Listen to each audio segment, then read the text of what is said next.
solako qoda keet lubbuun koo kullaa cubbuu mul'isee jaalalleen kaafanu dhugumaa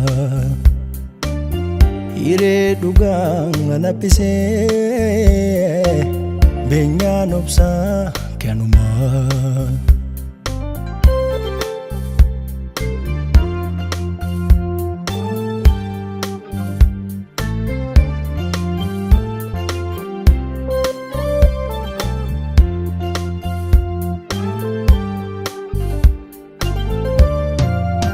Abbaan obsaa dhabee obsaa moggaafatu makee karaa dabee dhugaa yoo gaafatu hireen namaa dhugaa akka jabbiif qalbii tutturus dheeratee eda aduu wajjin galtee boona kee yaadadde yaada keetiin faadaa urjiin ergaan galtee dungoo maal fayyaadde boona kee yaadadde yaada keetiin faadaa urjiin ergaan galtee dungoo maal fayyaadde amna umrii dhugaa sulane deema meesan dhumne utuu wal jaallannu cubbuudhaan kufne obsa keef jabeenya anaarsaa ketaarsaa gumaa warra keenya inkokootara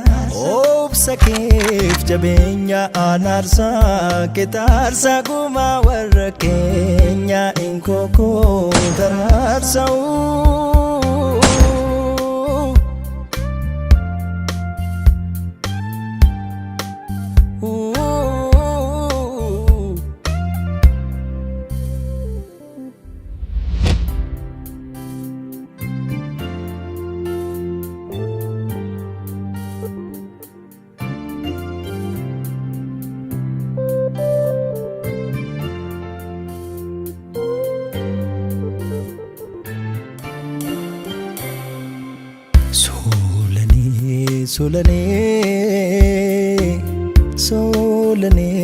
solako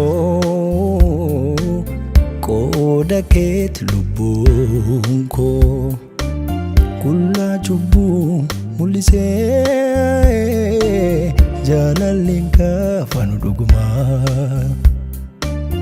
hiree dhugaan anaphisee beenyaan obsaa kanumaa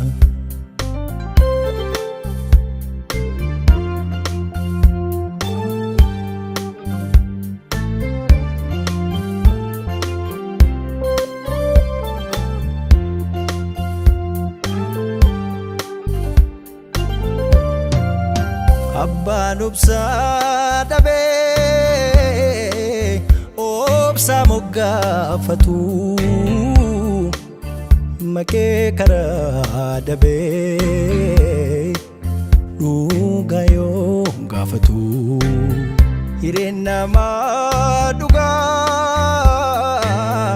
akka jabbiif qalbii tutturus dheeratee eda aduu wajjin galtee